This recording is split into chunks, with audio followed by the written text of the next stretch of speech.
চুলকাচ্ছে ও। Wow, কি সুন্দর লাগতাছে দেখছো আমাগো। গুড মর্নিং গাইস, তো তোমরা কেমন আছো? আশা করি তোমরা ভালো আছো। ভালো তো তোমাদের থাকতেই হবে, কারণ তোমরা দেখছো রেখাটা কৃতিকার ভিডিওস। তো আজকে রেডি হয়ে বেরিয়ে পড়েছি। দেখো আমরা সবাই রেডি হয়ে যাচ্ছি বিচে। তো সবার আগে আমার মেয়েকে উইশ করো। আমার মেয়ের আজকে হ্যাপি বার্থডে, তোমাদের বলেছিলাম কালকে আমার মেয়ের হ্যাপি বার্থডে। তো সবাই মিলে উইশ করো। তো ওখানে গিয়ে খাওয়া দাওয়া করবো। খাওয়া দাওয়া করার পরে তারপরে আমরা একটু ঘুরবো, ঘুরে টুরে তারপরে স্নান করতে যাব, কারণ আমরা অনেক সকাল সকাল উঠে পড়েছি। দেখো আমরা চলে এসেছি এখানে, কতটা সুন্দর লাগছে সকালটা। সত্যি বিচে যে এতটা সুন্দর লাগে, তোমরা না আসলে বুঝতে পারবে না। তো দেখো ওখানে ফটো তোলার পরে আমরা সকালে খাওয়া দাওয়া করতে চলে যাব, কারণ অনেকটা লেট হয়ে গেছে। পরে স্নান করতে আমাদের দেরি হয়ে যাবে। তো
হাই গাইস, এটা আমার বউ, আমি তার বুইরা বর, আর এটা আমার ছোট শালা আমার ভাই, আর আমার মাইয়াটা ও গেছে পটিতে।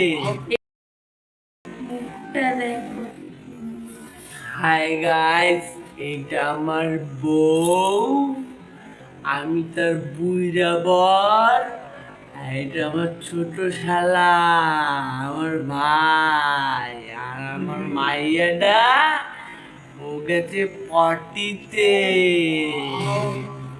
ওয়াও, কি সুন্দর লাগতাছে দেখছো আমাগো। ওয়াও, কি সুন্দর লাগতাছে দেখছো আমাগো।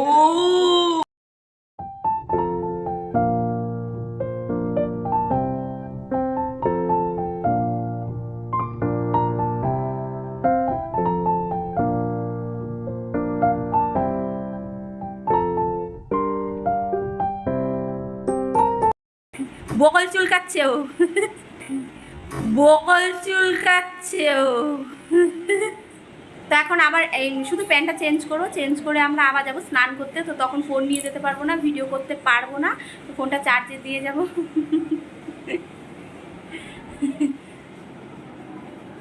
আজকে যেতে দেরি হয়েছে, কালকে ভোরবেলা যাবো।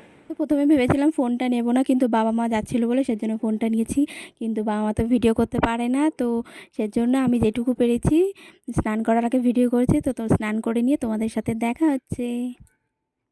তো দেখো বিকাল হয়ে গেছে, আমরা এখন রেডি হয়ে গাড়িতে উঠে পড়েছি। এখন আমরা যাচ্ছি জগন্নাথ মন্দিরে। তো চলো ওখানে গিয়ে তোমাদের সাথে দেখা হচ্ছে। এখন ভিডিও করতে পারছি না, কারণ ওখানে ঝিরিঝিরি বৃষ্টি পড়ছে সেজন্য।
আমার মেয়ের কেক কাটা হয়ে গেছে, তোমরা তো দেখেছোই। তো রাতের কি আইটেম আছে তোমাদের বলে দিচ্ছি, রুমালি রুটি আর খাসির মাংস। তো আমরা কিনে প্রথমে রান্না করতে দিয়ে দিয়েছিলাম, তারপরে রান্না হয়ে গেছে, ওরা বলে দিয়েছে, আমরা হোটেলে নিয়ে চলে এসেছি। তো দেখো, কারণ 10:30টার মধ্যে আমাদের হোটেলে ঢুকতে হবে, সেজন্য বেশিক্ষণ বিচে আমরা থাকতে পারিনি। তো তার মধ্যে হালকা হালকা বৃষ্টিও পড়ছিল। তো দেখো আমরা খাচ্ছি আর এদিকে ডান্স করছি। তো প্রথম দিন ট্রেনটা লেট থাকার জন্য আমাদের পুরো দিনটা ম্যাচাকার হয়ে গেছে। তো আমরা না স্নান করতে পেরেছি, ওই বিকালবেলা একটু ঘুরতে পেরেছি। তো সেজন্য আরেকটা দিন থাকার আমাদের ইচ্ছা ছিল, কিন্তু সবার কাজবাজ আটকানো রয়েছে। তো সেজন্য কেউই আমরা সময় দিতে পারিনি, সেজন্য আমাদের দুদিন থেকে চলে আসতে হয়েছে। আর কি করা যাবে। তো আমরা খুব মজা করেছি, খুব আনন্দ, যেই 2 দিন আমরা ছিলাম খুব মজা আনন্দতে আমাদের কেটেছে। তো তোমাদের কি বলবো, তো এই ভিডিওটা অনেক দিন পরে আমি আপলোড করছি, কারণ একটু অসুবিধা ছিল, সেজন্য আমি আপলোড করতে পারিনি। তো তোমাদের যদি ভিডিওটা ভালো লেগে থাকে তো লাইক, কমেন্ট, শেয়ার ও সাবস্ক্রাইব করবে। আর তোমাদের সাথে দেখা হবে পরের ভিডিওতে, কারণ পরে আরেকটা ভিডিও, নেক্সট ভিডিও আসতে চলেছে, তো তোমরা দেখতে ভুলো না।